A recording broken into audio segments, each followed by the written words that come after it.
Cast Enthusiastic Mechanaut. Reconfigure and attach the reality chip. Good game? This might be what you hear when the game ends, but what's actually going on behind the scenes? Welcome back to Better Know a Combo, brought to you by the Spike Feeders and Gamegenic.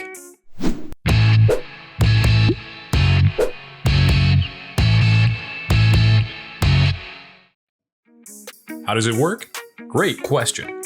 This combo involves two new cards from Kamigawa Neon Dynasty, and an old favorite from the original Kamigawa block.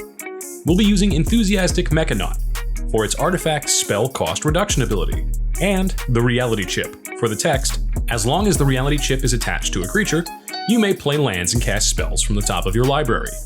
Now that you have all the clues, I'll give you combo sleuths a chance to guess what the third card is that can push us to a win with these two effects.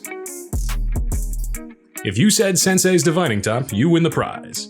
The prize is watching the rest of the video, commenting that you got it right, and then liking and subscribing. You also win the prize if you're watching it all, so stick around. Let's talk about the way these three can go nearly infinite together. We'll be able to tap the top to draw a card, and then place the top on our library. The chip's effect will let us look at and cast the top, and the Mechanaut makes it so that we don't pay anything for it.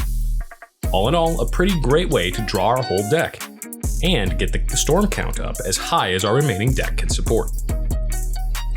We can either win with a Lab Maniac style effect, or storm off using the damage from our copies of Grapeshot, or if Mill is more your flavor to win, a Brain Freeze here will be pretty capable. This sounds great, but how can people interact? Well, let's go back to the original description of the combo, and talk about the ways you can interact at the times you receive priority. Cast Enthusiastic Mechanaut. Any piece of this combo can be the last one cast, and all of them are vulnerable to counter magic. Once you see two of the pieces, I'd be watching to use counter magic or removal when I see the third. Since all three are artifacts, Nature's Claim is great, if you don't happen to have your Force of Will handy. Reconfigure the reality chip. Here is likely the biggest blowout point of the combo. Removing whichever creature is being targeted by the Reconfigure ability nets the most amount of resources lost for the combo player, but it doesn't do much if they can go for it again with another creature and more mana.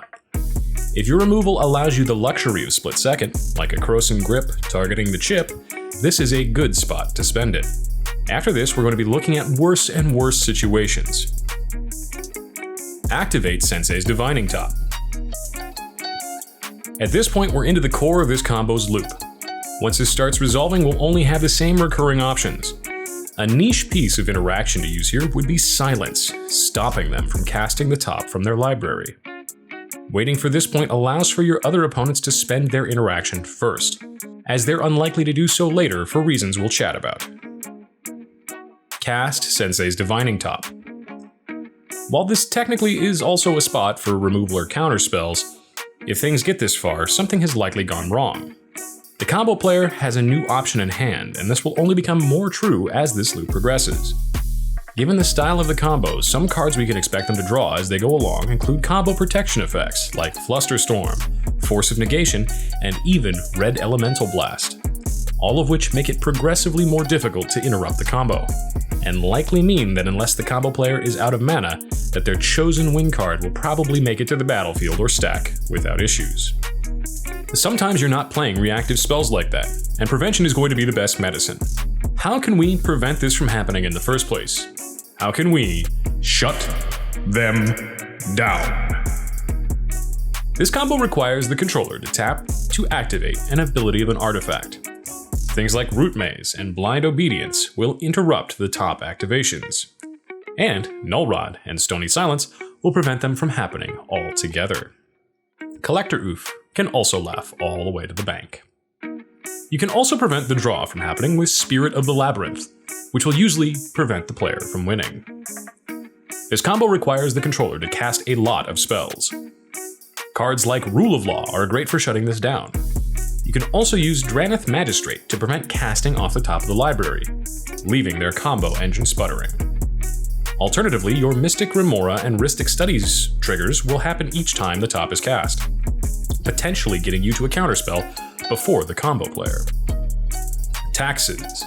You can tax ability activations with Damping Matrix, or tax spells through things like Thalia, Guardian of Thraben, Trinisphere, and Thorn of Amethyst.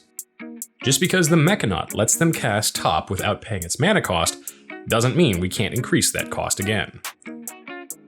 That about does it for this installment of Better Know a Combo. If you have a combo you want to see explained, make sure to let us know in the comments below.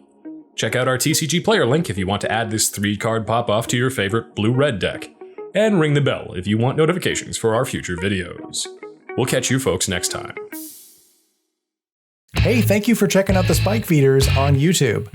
If you're not subscribed yet, make sure you hit that subscribe button before you close the window. Or you can click on this link to check out our other great videos.